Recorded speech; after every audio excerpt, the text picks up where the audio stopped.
Hello and welcome back to the Drake and Josh podcast. I'm Jacob. And I'm Trevor. And today we watched Foam Finger. Good episode. It was all right. It was actually okay. Yeah, I mean, it's a classic ep. Like, I remember it a lot from watching it when I was a kid. But in my opinion, Paging Dr. Drake was a better episode than we watched previously. Even though this one has a higher rating on IMDb. Yeah. By like 0.2 or whatever. Something like that. But, yeah, so this one's all about Drake and Josh conflict. Them just being mad at each other the whole time, which are not my favorite episodes. I like when they're having a good time and then they both get into some sort of I like predicament. it when they're in situations, not when they're just arguing. They're just mad at each other. Because Megan did something. Yeah. Or maybe she didn't do something, but then she turns out she did do it or whatever. Yeah, when she gets involved and starts scheming and dreaming and shit.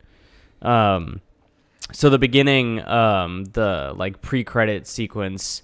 They talk about how they like each other, but at times they want to kill each other. Yeah. Like all siblings. Yeah, pretty much. They're like, hey, we're relatable, you know? Everybody's like this, right? Yeah, like, oh my God, I love that guy. We have so much fun together. But I fucking hate him. There's sometimes I just want to take his neck and go, rah, rah, rah, rah.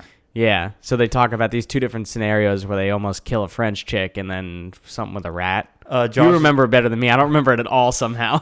Josh was going to enter his trained pet fancy rat into a competition to do tricks and stuff. And Drake went and bought an identical rat and replaced Josh's rat with that one. So when Josh went to go do this trick where the rat would lick the judge's nose, the rat just bit and latched on. It would not let go. And yeah. And then Josh made some nut brownies for a French girl and Drake, and she started swelling up and dying. She was allergic. Fucking rip. We don't know if she lived or not. They never said. I assume she died. Yeah. They definitely didn't get poison control there in time. Well, I mean, EpiPen probably would have been. There were no EpiPens in sight, sadly. Early 2000s were not friends to EpiPens. Really? Who knows? I have no idea. So then it goes into the credits, and then the first scene is Drake getting back from school and entering the kitchen. And right before he enters the kitchen, there's a apple strudel on the counter that has a note on it that's like, property of Josh, do not eat. And Megan swaps it out with a note that's like, dear Drake, here, you can have the last strudel. Your loving brother, Josh. Yeah, and so Drake, when he gets there, he reads a note, and he's like, oh, sweet, I can have some apple strudel. And he digs right in. He loves that shit. He starts chowing down on that. It's his favorite thing he's ever had. I don't blame him. Apple strudel sounds great. Yeah, apple strudel does sound good. Grammy made it, or Gammy. Yeah, Gam from, episodes back made it for him. So then he starts chowing down, and then Josh comes in, and he's like... Very quickly afterwards. Yeah, even though he's like complaining about how Drake left him at school because he didn't wait for him because they were going to drive home together, so he had to walk. So why does Drake have a car and Josh doesn't? I don't know, because previously, like, Josh was the driver. Yeah. And he had a car, didn't he? I think so. Maybe they just share a car, and like, I don't know. But fucking Drake, what the fuck? He left him. He left his ass. He said he waited 20 to 30 seconds. The Dune buggy. The dune buggy's gone. It's been flipped and wrecked. Like, they were talking about driving it after that, weren't they? Yeah. I don't understand why. Maybe the parents forced him to sell it. They were like, that shit's too hazardous. Yeah. I mean, it wasn't really. It's got the roll cage. It'd have been put a license plate on it. I don't know. Fine. I mean, Drake got fucked up. He did, but he also was an idiot. Yeah, he couldn't drive. He was also like, what, 14? Yes. He was a piss poor driver, and he was very young. He'd never driven a car before. No, he hadn't. Neither of them had. Yeah. So then he knew how to fix it. So then Josh starts arguing with Drake about how he didn't wait for him and he got chased like 6 blocks by a wiener dog. Insane. It's a wiener dog. Like, if he's really that aggressive, just punt him. Yeah, get him out of there. Just a gentle punt, like, fuck off. Wiener dogs are the worst. I'm not a fan of them. I do enjoy wiener dogs. At work, we were at a dog adoption event, and they had a wiener dog race. I only know it was hilarious. I only know about Kirk's wiener dog, and it's very mean. He always tries to bite me. Never met Kirk's wiener dog. You're lucky. Oscar's the worst. Oh, I don't believe it. He is truly the worst. Are you just an awful person? No, he hates everybody. You sure? Yeah. He just runs after everybody. I bet he would like me. No. He only likes Kirk's sister. Very protective. Animals like me.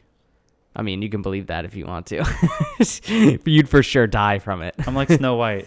So then Josh is like, he's like, why don't you just show me the note? He's like, fucking show the note. He's like, what are you eating? He's like, you said I could have it. Yeah. And then, yeah. Yeah, so he's like, show me the note, bitch. And then Drake goes back for the note, and like sneakily behind their backs, Megan replaced the note with the old one that was like, don't eat. So then Drake picks up the note and he reads it off, and he's like, see, property of Josh, do not eat. Ha! And Josh is like, you little bitch. And so then Drake proceeds to eat the rest of the strudel, and Josh gets none. Yeah. Sad. Which it's like, I mean, Drake, I get it. You were tricked. Yeah. But at that moment, you give the little bit left. Like, sorry, I really thought it said I could have it. Yeah, so here. Or you finish it off because it was just the corner bit. It probably was no apple left in it. It was a very bit of a corner. I'd have given it back. Well, you're a better person than Drake. I mean, yeah.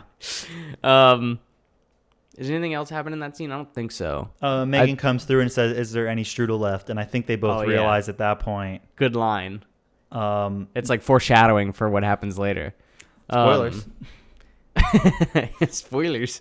So then it cuts to them like that night, or maybe the next night or something like that, hanging out in the living room with the parents, and they're watching the Padres game. It's like, hey, do you guys want to watch the Padres game? And Drake and Josh are doing homework in the background. Drake is comparing Josh's answers before he writes them. Yeah, just to make sure that everybody is aligned, We're all thinking the same thing. So then they start talking about like, hey man, we should go to a Padres game sometime. And Josh is like, I ain't ever going again. He gets really uppity. It's like he could have just been like, he didn't even have to say anything. No, he could have just been like chilling, doing homework. Been like, no, I don't want to go. Yeah. And then somebody else would have then had to have pulled that out of him, but instead he offered this information. Yeah, well, he's far pissed. Too willingly. He's pissed. He got in a fight with some stranger 8 years ago at a Padres game who wouldn't let him have a foam finger. Well, he stole the last foam finger. Can you believe that? It was insane. I can't believe it. And then Drake, coincidentally, got into a fight with some dorky kid who got mad at him for getting the last foam finger. And it was 8 years ago at a Padres game. Wait, the timelines are all adding up. They met each other. They fucking met each other. And they actually, in this episode, they say the other grade, which they thought before was the first time they met each other, which was the seventh grade, which I guess they hadn't talked about before, right? I don't think they ever talk about it. They mentioned that they knew each other before they mentioned that they knew each other. I don't think they gave a specific time, like a lore timeline. There was definitely no lore, which is upsetting because, the more information we pull out of them, the better. Well, I appreciate sprinkling the lore throughout the thing. A big lore dump nice. At the beginning, at the front end of like a series is really kind of annoying. It's heavy. Usually those are series that get canceled. They either get canceled or because they're not entertaining. It's such a if it's all exposition and shit, like you don't want that. It all depends. Every now and then there's some shows I've watched where it's like, okay, I kind of understand the lore dump because now we can get into the story. Avatar doesn't really have Avatar is a lore dump. It's like the pre-credit sequence. Like, because it's the extended intro. That's not really a dump. That's just more. It's a bit of it. It was just done well. Yeah, it was a lore dump though. I mean, I'm talking like I've watched some shows heavy where it's the first 6 episodes. Like the first 3 episodes were nothing but backstory lore of like, and this person was summoned by this person to do this thing at this point, and that person killed this person who then went on to get whose son got revenge for this person. That's too much. Yeah, that kind of stuff. It's like okay, I didn't need 6 episodes for like every single minor character's backstory. Yeah. Sprinkle that shit throughout. Like, yes. Give me little hints later on. Like, ooh, my sister. It's like, oh, that person has a sister. Oh, shit. Okay. Yeah. Like perfectly how like Game of Thrones does it. Yeah, they sprinkle the lore all throughout. Yeah, throughout the entire series. Like, they don't go in straight from the get-go and go, hey. No. Magic. Yeah, magic, motherfucker. That's a thing. It's like, wait, what? That gets sprinkled later on. Just like, hey, maybe there is, maybe there isn't. We don't know. I wonder if there's magic in Drake and Josh. I guess Josh does love magic. Yeah, he is. Remember, he's for half a second I thought you were talking about Magic the Gathering, and I was like, that's not a. That would be cool though. He probably does. Yeah. Well, he probably would if it was a thing. Yeah, if it was in like the show's lore. So then they realize that they were the two that got in a fight with each other at that game. Yeah. And they start bickering again. They're like, I want the foam finger, bullshit like that. They both tell their side of the story. Yeah. With the one consistent in that flashback being the eye patch guy. Eye patch man. Yeah. Who keeps calling the cops on 8-year-olds. Cops. So Drake's story...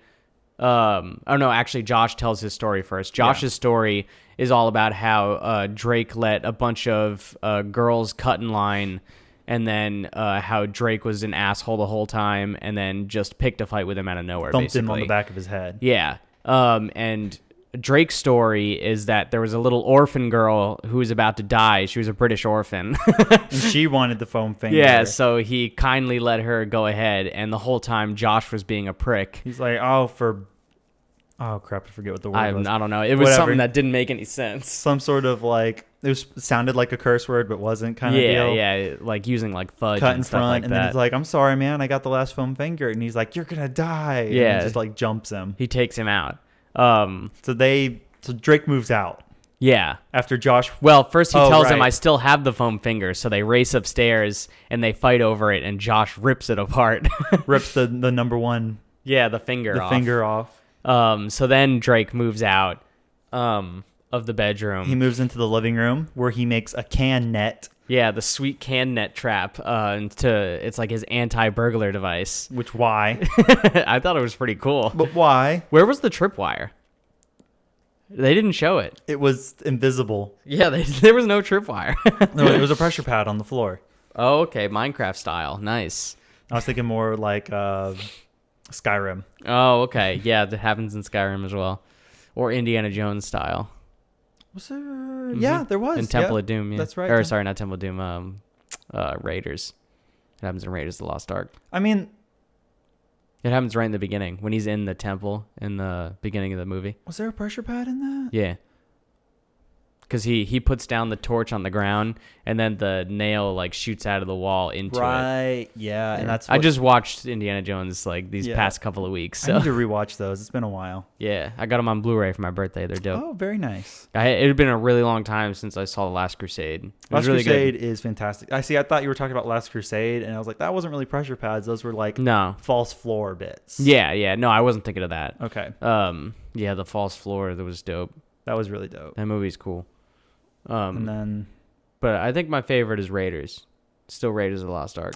I really like Last Crusade. You're a Last Crusade boy? Both of them are great. That's fair. Yeah. I mean... Temple of Doom is... Temple of Doom is also great. I understand why people might, not like it as much. And that's all the Indiana Jones movies. There are no others. Yeah, I haven't watched the fourth one yet. Well, I mean, I've seen it before, but I haven't rewatched it. I'll probably rewatch it still. It's there. It's got Shia and aliens. They're not That's what aliens. you want. They're extraplanar beings. Oh, sorry, right, with their crystal dumb heads. They're from other dimensions, not outer space. Yeah. It's like, no, they're fucking aliens. Okay, It was stupid. It was very stupid. But whatever. It could have been cool, and then it wasn't. Yeah, it definitely could have been. They should... I don't know, man. Weren't they doing Chris Pratt? He's going to be the next Indiana Jones? No, it was supposed to be Shia originally. Well, yeah, but like now. Like, there was I thought they abandoned it. Oh, did they abandon it?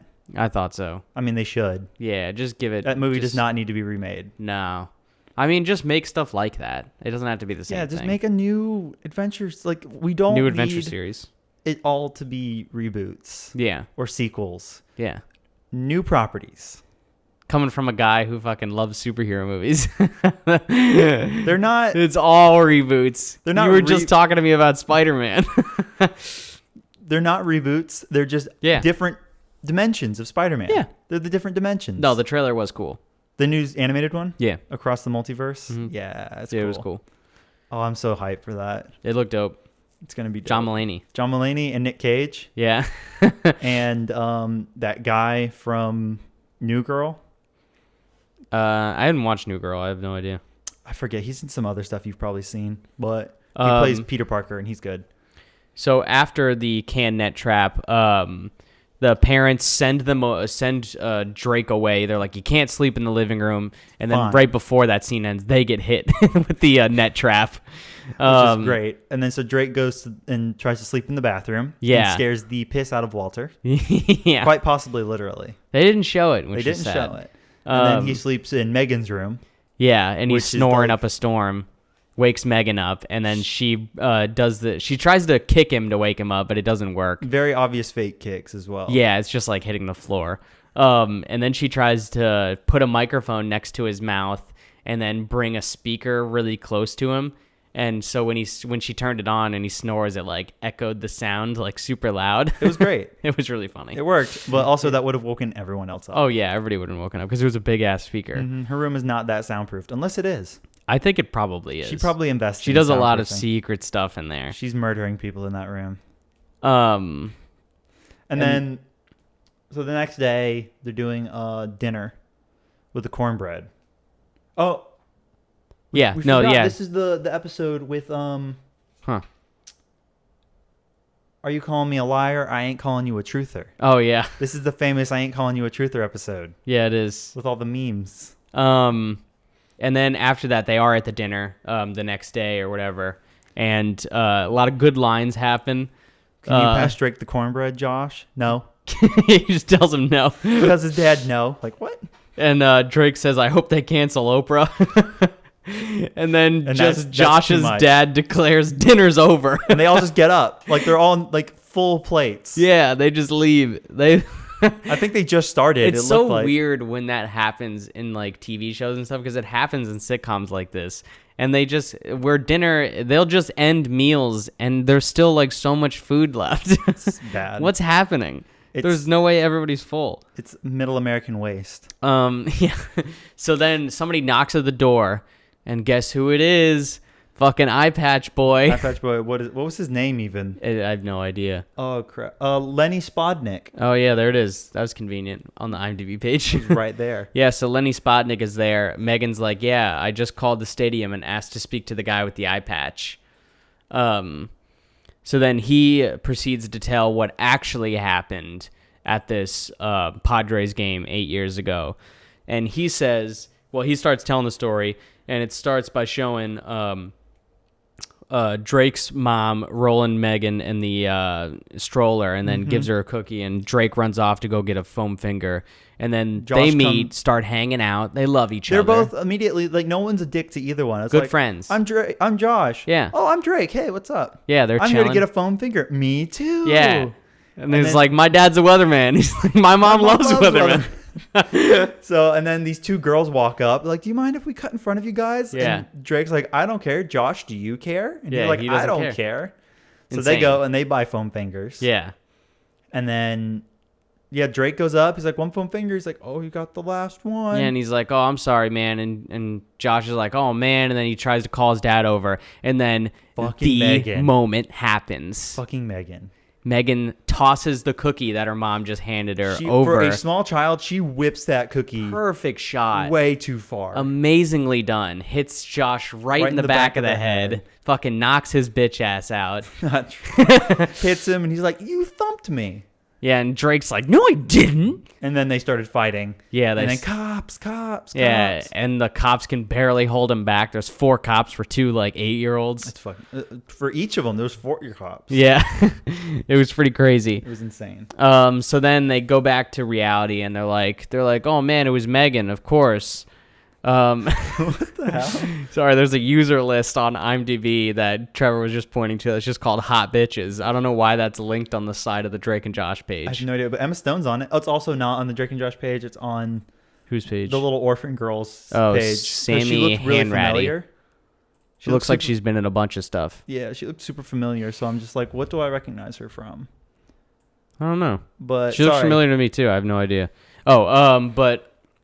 What was I saying? They're back to reality. They realize that Megan was the one that threw the cookie, and they're like, oh, classic. Why didn't we think of that before? Yeah. And then Lenny Spodnik is like, right before he leaves, he's like, also, yeah, you owe me $100. as Megan promised. And Walter's just like, what? Yeah. Walter, obviously, the cuck that he is, hands over the $100. Just immediately. And then Lenny gives him a bobblehead. Also, Lenny ate the last of the cornbread. Yeah, he did. Lenny ate the last piece of cornbread. When they come back from the flashback, he's like putting down the plate that used to have the last piece of cornbread on it, which they don't mention. And then they say, let's go eat some cornbread. There was fucking none no left. More cornbread left. Wonder if that was a cut scene, like, oh man, he ate the cornbread. Maybe. Which would have been not funny. No, it wouldn't have. Oh, and then also before this, Lenny gives us a little bit of insight into his life. He was promoted from foam finger guy to bobblehead guy, which is pretty good. Even though he was at a stand with like a bunch of different souvenirs. Why is he the foam finger guy? He wouldn't have been the foam finger guy. He's just souvenir boy. Souvenir boy. That's his job title. Old souvenir boy with eye patch. And then so he leaves. They start Walter fighting again. loses money. Yeah, they start fighting again, kick him out of the house. They're like, fuck those bitches. Because they want the bobblehead. And then it cuts to the ending scene where they're in their room. Josh is talking to Oprah's like cutout. About how he's the first astronaut to land on Jupiter. Yeah. He's Commander Josh. And then Drake comes in, so Josh quickly puts the Oprah cutout under the couch. Under the coffee table. Yeah. Which also, they have a coffee table in their fucking bedroom. Yeah, you gotta have it. It's crazy. Because they have like a little living room set up. They do, which is insane. So yeah, Drake comes back in, and he's like, hey, can I move back in, man? And Josh is like, oh, of course.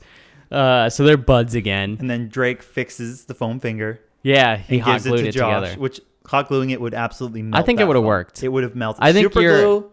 You're underestimating the melting Super point. glue also would have probably, like, the chemical reaction would have probably melted some of it. It's possible, but I'll believe it for lore's sake. Fine. And then they're like, they do like a flash forward sequence where they're like, I wonder what we'll be doing in the future or whatever the fuck. I don't even know. When we're 80. Yeah. Why? I don't even. Because it's like, man, I can't believe we were fighting when we were 8 or 8 years ago. Yeah. And he's like, well, imagine what we'll be doing when we're 80. Yeah. So they're like, they got all this old people makeup on, and they're like chilling there in the same room. Nothing else has changed. And then Megan comes in, also an old ass lady, is giving them. They're like, where's Megan with our dinner? Yeah, she gives Drake oatmeal and Josh cream of wheat. Cream of wheat. And then so they start fighting about it because Josh doesn't want the cream of wheat. He wants the oatmeal, even though, I mean, if he asked for the cream of wheat, you're fucked. You're shit out of luck. Josh is being kind of an asshole. Yeah, he's being an asshole. And he had the cream of wheat on his lip the entire scene. It was really annoying me. Well, like, that's what old people do, though. I hated it. It was gross. I mean, and also, of the two doing their old man bits, yeah, Drake was so much better. Oh, his was way better. His was fantastic. Josh's was very extreme. Yeah, Drake was like, I could believe that was an old man. Yeah. Well, it was like an old man that would be like, I do old man in air quotes, like they do on like Jackass. Yeah. Like that level of old man. Where basically. It's like, it's passable when you're like, what's going on? Yeah. There's no, like, if you had no reason to doubt it, yeah, then you would believe it. Mm-hmm. Whereas Josh, it's like that's someone an old man makes. Yeah, it didn't look very good. And he also didn't act the part very well. His voice was a little too much. Yeah, it was a lot. But yeah, so even though they both had like accents, they did. Like they were suddenly old Jewish men from the Bronx. Like I don't understand what that was about. Still believable for some reason. Yeah, it was still dope. And then Megan comes in when they like start to like, they're like, I'm gonna eat on the other side of the room. Yeah. Megan comes in and whips another cookie. Yeah, hits Josh right in the back of the head, and he's like, "You threw something at me."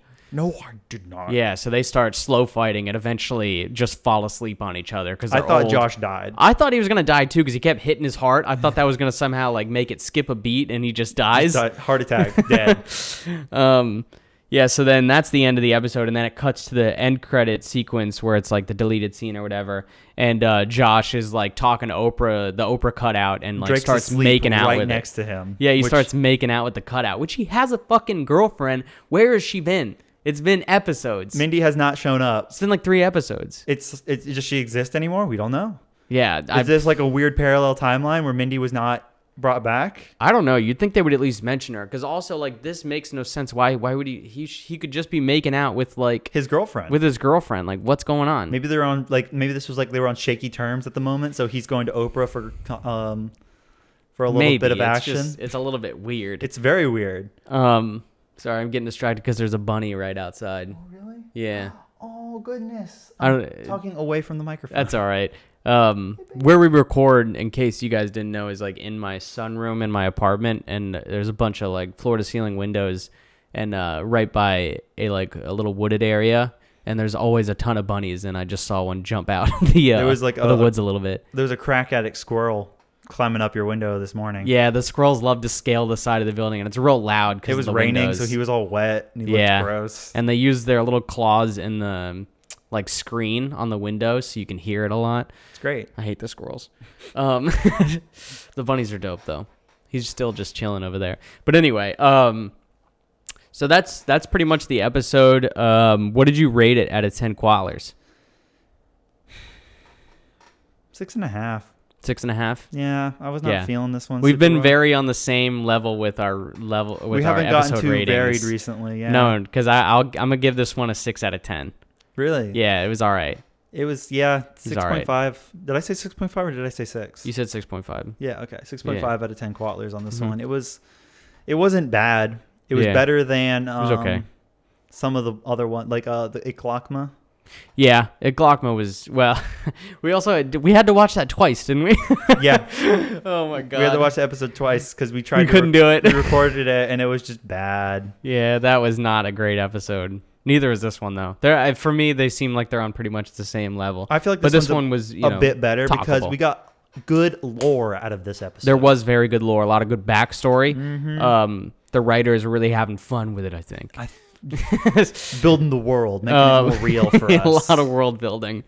Let's do some shout outs. I'm going to shout out Fred Staller, who is Lenny Spotnik, the eye patch guy. That was good. He did a good job. I'll do Sammy Hanratty, whatever it is. Who was the orphan British girl that we were talking about earlier, how she looks really familiar. The British orphan. And then who else? Let's get some crew in there. Get some good old... Oh, what about writers? Scroll up, because they did a good job with the world building. What the fuck? Oh, it's only going to say it on the main page, right? Go back. Well, hold on. Oh, you trying to get... Costume. I'm going to shout out Costume. You're shouting out Costume? Jill Chevezer and Tammy Zwig for the old man costumes. Oh, there's a guy I can shout out that's writing. Ryan Maples. He was assistant to writers. I want to assume he threw out a couple ideas. Yeah, probably. Maybe he was like, what about this? What about having the guy wear an eye patch? Who was the actual writer? Scroll up. It was scroll up to the top. Dan Schneider and Eric Friedman. The classics. The fucking staff writer Eric Friedman rolling through it. Yeah, so it was an all right episode. The previous episode was way better in my opinion, but it was not too bad. Any final thoughts, Trev? It was just Yeah.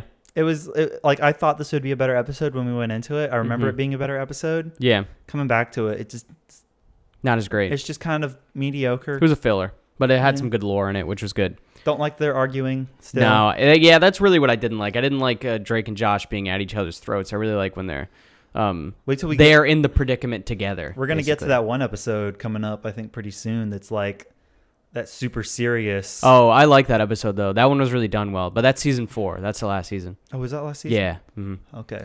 That'll be an episode. Yeah, I'm looking forward to that episode. It's a good one. All right. So I guess that's it. Yeah. All right. Thanks for listening, guys, and go watch some Drake and Josh.